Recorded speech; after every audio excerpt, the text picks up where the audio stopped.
Lalu mengapa kebakaran gedung Teradrone bisa memakan banyak korban jiwa? Apakah faktor struktur gedung menjadi penyebabnya dan bagaimana mencegah kasus ini terulang lagi? Kita bahas bersama analis infrastruktur dan tata kota Yayat Supriyatna serta staf khusus Gubernur Jakarta bidang pembangunan dan tata kota Nirwono Yoga. Selamat malam Bapak-bapak. Selamat malam Mas. Ya. Iya. Saya ke Pak Yayat dulu deh ya. Pak Yayat. Gimana bisa ya timbul banyak korban? Karena faktor kondisi atau struktur gedungkah yang memang salah dibangun sejak awal Pak Yayat? Kalau Pak Yayat melihatnya. Ya, ini menarik. Tadi kita dengar bahwa bangunan ini adalah struktur bangunan tumbuh ya. Artinya kiri kanan dengan bangunan sekitarnya tidak sama. Nah, ini yang menjadi catatan penting adalah dalam konteks bangunan yang ditambahkan tinggi lantainya, persyaratan-persyaratan aspek tentang keselamatan itu dipenuhi atau tidak. Kalau mengacu kepada PP nomor 16 tahun 2001 tentang persoalan bangunan gedung, itu setiap bangunan harus memiliki sertifikat layak fungsi. Artinya fungsi bangunan dan fungsi keselamatan itu harus dijalankan. Ini catatan penting loh buat Jakarta. Dari Dinas Pemadam Kebakaran ya, yang terkait audit bangunan-bangunan yang sudah diperiksa terkait keselamatan bangunan gedung di Jakarta, itu ada 2.609 gedung bertingkat. Dari 2.609 itu 1.228 itu bangunan yang lebih 8 lantai yang sudah diaudit. Ada 1.381 gedung bertingkat rendah kurang dari 8 lantai. Yang menjadi catatan penting ini mungkin perlu kita perhatikan. Ada 694 gedung. 694 gedung belum memenuhi standar proteksi kebakaran. Apa aja gedungnya? 361 gedung tinggi, artinya gedung yang di atas 8 lantai, dan 333 gedung rendah yang tidak memenuhi sistem proteksi. Nah, ini menjadi catatan penting nih dengan kejadian di gedung Teradrone ini. Apakah gedung ini dikategorikan gedung yang belum memenuhi persyaratan proteksi keamanan keselamatan kebakaran? Dilakukan sertifikasi nggak layak fungsi di dalamnya terkait aspek keselamatan? Itu penting itu. Ya, kalau gitu saya ke Pak Nirwono. Pak Nirwono, selama ini itu kalau kata Pak Yayat ada 694 gedung yang belum punya standar proteksi orang untuk kebakaran. Nah, ini selama ini gimana kalau di Pemprov inventarisasinya apakah berjalan terus sebenarnya paralel atau memang ada gedung-gedung baru yang masih bertahap akan diberikan sertifikasi? Ya, jadi sampai dengan tadi siang ya kami melakukan koordinasi dan audit ya secara keseluruhan data-data yang ada. Nah, saya mencatat ada 3 yang sedang disiapkan sesuai arahan Pak Gubernur ya. Yang pertama, saat ini Dinas Citata yang membawai bangunan gedung sedang melakukan audit bangunan yang disebutkan Pak Yayat terkait bangunan gedung terutama 8 lantai ke atas ya. Itu yang pertama. Kemudian yang kedua, Dinas Gulkarmat ini sedang melakukan karena syarat rekomendasi yang tadi sertifikat layak fungsi untuk evakuasi kebakaran ada di Dinas Gulkarmat. Nah, ini harus diperhatikan apakah gedung-gedung tadi itu memiliki tempat evakuasi. Apakah tempat evakuasi tadi umpamanya kalau di jalan-jalan ruko itu tidak tertutup bangunan ataupun peralatan misalnya kan. Terus juga sampai dengan usahanya nih Mas Adi. Jadi ruko-ruko tadi juga harus diketahui usahanya apa. Apakah rawan atau berisiko terhadap kebakaran atau tidak. Nah, ini yang sedang dalam pendataan dan terakhir Dinas PTSP yang mengeluarkan izin ya. Jadi ada 2 dinas tadi, Dinas Citata dan Dinas PTSP yang mengeluarkan izin soal PBG dan SLF. Nah, ini sedang kami lakukan audit untuk segera dapat dipublikasikan kepada masyarakat. Tujuannya apa? Tujuannya untuk memastikan bahwa seluruh gedung di Jakarta itu aman bagi para pekerja maupun penghuninya. Itu dari komitmen dari Pemprov DKI. Kira-kira itu gambarannya. Baik. Saya ke Pak Yayat lagi Pak Yayat, tapi kalau untuk standar umum gitu ya, jalur evakuasi yang harus dipenuhi itu apa saja sih kira-kira untuk gedung yang ya amit-amit ya kalau kita mengalami kebakaran itu harus ada jalur evakuasi. Nah, standarnya itu bagaimana sih? Nah, sistem proteksi itu kan ada 2 ya, sistem proteksi aktif dan pasif. Yang aktif itu kalau ada sistem otomatis, seperti contohnya deteksi asap, alarm, ya kan, sprinklernya, kemudian ada detektor panas. Itu kalau terjadi apa-apa pasti ada emergency yang bunyi atau sebagainya. Kedua, ada peralatan pendukung di dalamnya itu seperti hidrannya, sprinkler otomatis, tabung alat pemadam kebakaran. Apar ya. Yang pasif aparnya, yang pasifnya itu kan yang evakuasi. Nah, sekarang pertanyaannya, dari apa yang tampak pada kondisi gedung sekarang, ini kelihatannya aspek evakuasi belum tergambarkan nih, apalagi in out-nya itu hanya di lantai bawah gitu ya. Otomatis itu kelihatan sekali bagaimana penyelamatan melalui lantai atas ke bawah. Nah, ini dengan gedung kiri kanan itu kan tidak terkoneksi. Nah, ini yang menjadi catatan penting buat kita. Misalnya contoh ya, dalam konteks penambahan tinggi lantai bangunan, itu misalnya ruko yang dirubah fungsinya, ada nggak masuk terkait masalah evakuasi? Kemudian gedung ini dilakukan sertifikasi layak fungsi terkait masalah kebakaran atau tidak. Nah, tadi juga benar tuh Pak Nirwono Yoga mengatakan bahwa aspek evakuasi adalah hal yang wajib ada. Nah, yang kedua yang perlu kita catat, dari jenis bangunan yang ada, yang paling penting adalah bahan bangunan yang digunakan itu materialnya tahan api atau tidak. Seperti untuk struktur partisinya. Nah, kita belajar dari kebakaran di Hong Kong coba. Kenapa tiba-tiba kebakaran di Hong Kong yang luar biasa? Karena tadi ada bambu, kemudian ada tutupan plastik, sehingga mempercepat api menjalar. Nah, ini sekali lagi saya mengatakan, audit terkait bangunan juga terkait juga dengan bahan konstruksinya. Mudah terbakar, tahan api atau tidak.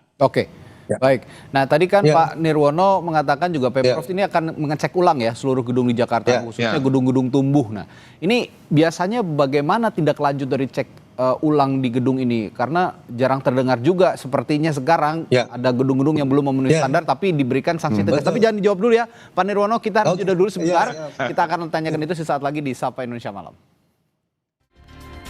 Ya, kami lanjutkan perbincangan untuk mencari penyebab terjadinya kebakaran maut di gedung Teradron yang memakan 22 korban jiwa. Tadi saya bertanya ke Pak Nirwono. Pak Nirwono kan Pemprov Jakarta dikatakan tadi akan cek ulang ya seluruh gedung di Jakarta, khususnya gedung-gedung yang tumbuh sekarang. Tapi biasanya bagaimana tindak lanjut dari cek ulang gedung itu? Karena jarang juga ada terdengar misalnya ada sanksi tegas jika gedung-gedung itu belum memenuhi syarat atau belum berizin atau belum berstandar. Bagaimana Pak Nirwono? Ya, ini sedang kami kawal. Jadi kita bagi menjadi tiga tahap ya. Yang pertama, seluruh bangunan gedung kita bagi dua, antara yang lebih 8 lantai dan di bawah 8 lantai dengan kategori tahunnya ya. Ada yang di bawah 5 tahun, 10 tahun, bahkan sampai dengan 20 tahun untuk memastikan ya apakah bangunan-bangunan tersebut dalam kategori aman atau tidak. Kalau bangunan baru pasti relatif aman. Yang menjadi catatan kan bangunan-bangunan yang sudah tua ataupun bangunan-bangunan yang ada tambahan-tambahan tadi. Itu yang pertama. Kemudian yang kedua kita juga petakan sebenarnya jenis usaha ya. Kalau tadi kita bicara ini adalah salah satu unsur baterai, kita memastikan banyak juga usaha-usaha lain yang juga mudah terbakar. Misalnya yang jualan plastik, jualan tekstil misalnya. Atau juga produk-produk baterai lainnya yang juga sangat berisiko jika terjadi kebakaran. Nah, ini tentu menjadi catatan pemetaan lokasinya di mana saja, apakah Jakarta Utara, Timur, Pusat ataupun Barat misalnya. Sehingga kita pastikan prioritasnya dulu dengan keterbatasan SDM tentunya, karena yang melakukan seleksi maupun audit kan harus orang yang punya sertifikat dan keahlian khusus nih Mas. Untuk memastikan bahwa bangunan tadi aman atau tidak. Tapi intinya pemerintah DKI Jakarta akan bergerak cepat untuk memastikan seluruh gedung-gedung di Jakarta yang sudah memiliki P3K, persyaratan bangunan gedung, dan yang sudah SLF, terutama yang lebih di atas 5 tahun, akan dilakukan audit. Karena SLF itu mestinya setiap 5 tahun dilakukan perpanjangan. Nah, pada saat perpanjangan, itu biasanya dilakukan audit bangunan gedung. Nah, ini sedang kita telusuri dan kita coba kawal untuk segera dipublikasikan, Mas. Sehingga masyarakat pekerja bisa merasa aman di tempat kerjanya. Saya ke Pak Yayat. Tapi Pak Yayat, seberapa efektif sih sebenarnya aktivitas cek ulang gedung ini? Karena toh setiap ada kasus kebakaran besar yang banyak memakan korban jiwa, solusinya yang diambil adalah cek ulang gedung begitu, Pak Yayat. Begini, SLF tidak akan maksimal kalau tidak ada pemahaman dalam konteks pemanfaatannya, ini mohon maaf ya sekali lagi saya sedang catatan, menggabungkan atau menyimpan barang-barang berbahaya dalam satu fungsi bangunan perkantoran itu kan harus dipahami. Saya menjual alat yang berbahaya atau tidak, mohon maaf sekali lagi saya mengatakan baterai lithium, baterai drone itu adalah barang yang sangat sensitif Ya, terkait betul. Bahkan di dengan pesawat panas. saja bisa meledak kan itu. Dimatikan, bisa meledak. Jadi kalau saya dulu pernah datang ke audit satu bangunan yang satu badan usaha yang mengelola barang-barang berbahaya.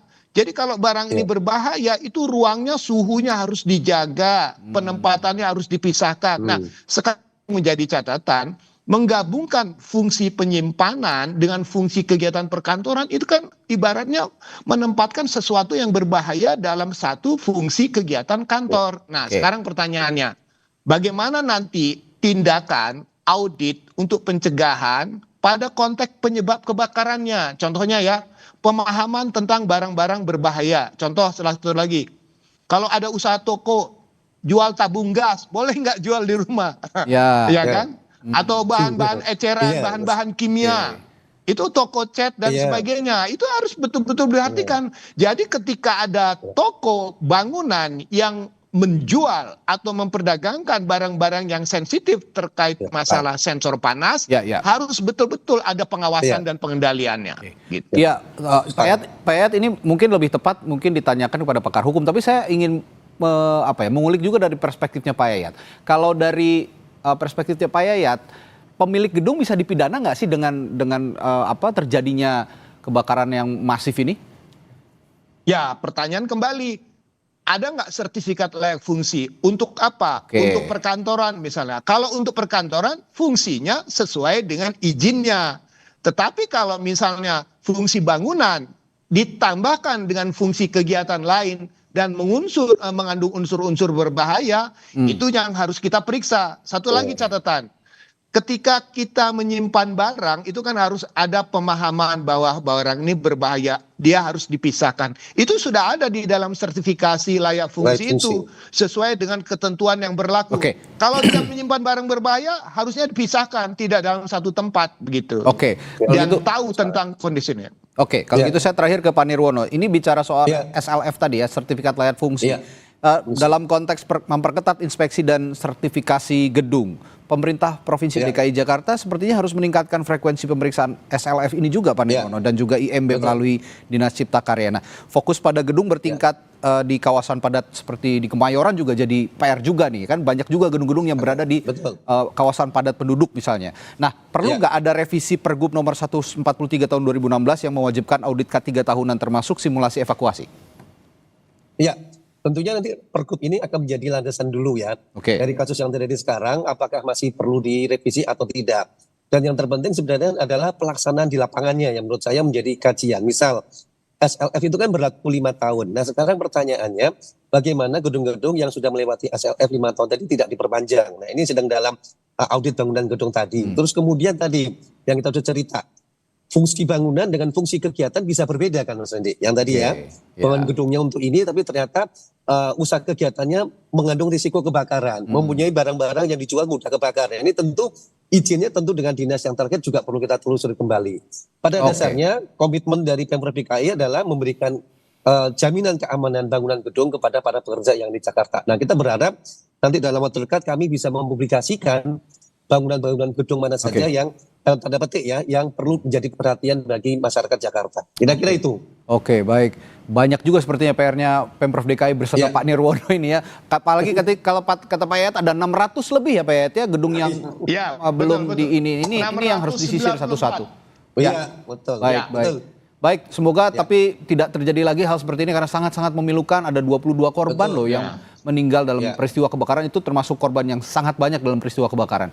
Terima kasih pengamat infrastruktur tata kota Yaya Supriyatna dan staf khusus Gubernur Jakarta bidang pembangunan dan tata kota Nirwono Yoga telah bergabung bersama kami di Sapa Indonesia Malam hari ini. Terima kasih, sampai jumpa lagi, selamat malam.